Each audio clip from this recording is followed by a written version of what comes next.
Bienvenue dans la 37e journée de la force de continuer, le podcast de la résilience en mouvement. 60 jours, 8 livres, 1 million de pas vers ta force intérieure. Chaque jour un pas, chaque jour une vérité. Tu es prêt? Alors on y va.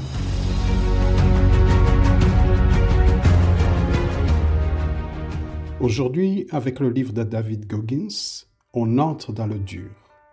Pas dans la douleur destructive, mais dans la friction choisie.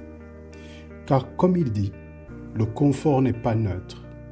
Il nous endort, il nous distrait, il nous fait oublier la personne que nous sommes capables de devenir.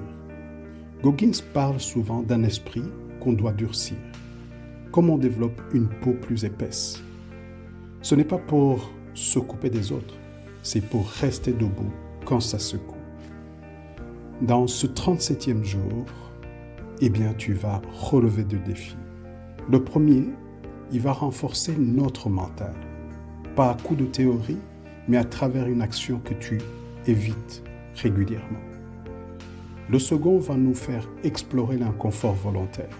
Cette zone où nous cessons de fuir, où nous commençons à reprendre le contrôle.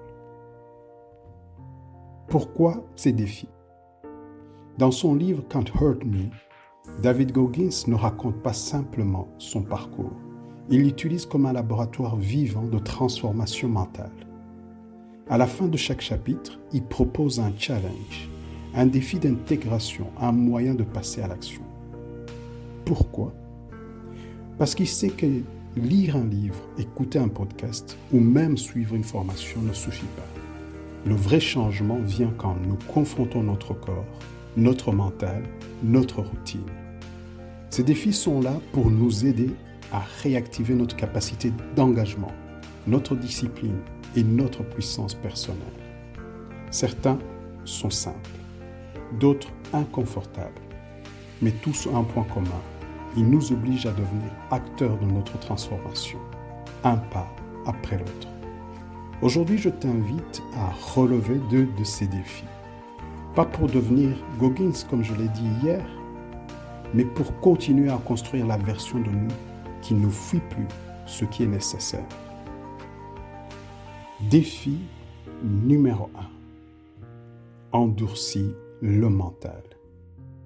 Choisis une action que tu repousses souvent. Pas parce qu'elle est dangereuse, parce qu'elle est désagréable. Et justement aujourd'hui, tu vas la faire. Exemple d'action possible. Prendre une douche froide, sortir marcher malgré la pluie, répondre à un message en attente et dire non à une tentation facile. Quelle est ta propre action? Alors, je t'invite surtout à le faire en conscience. Pendant l'action, répète cette phrase.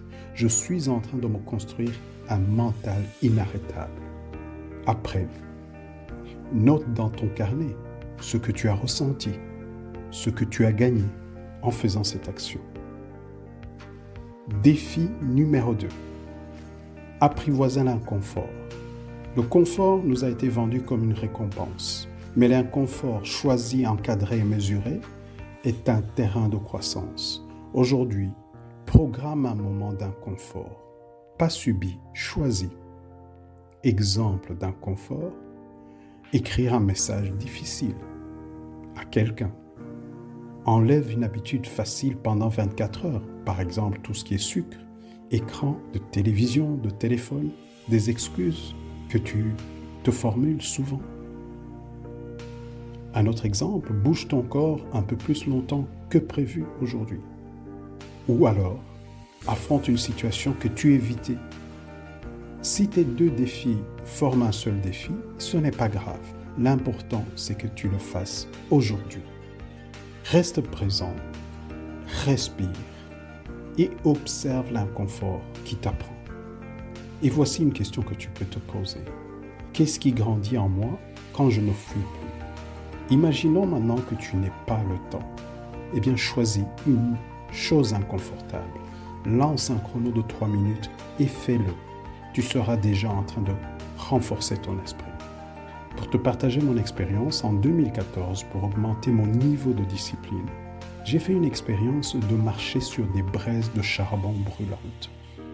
Je te vois déjà te dire, c'est quoi cette folie? Eh bien, je te rassure, je me disais la même chose. Mais j'étais bien trop curieux et je voulais savoir si je pouvais le faire.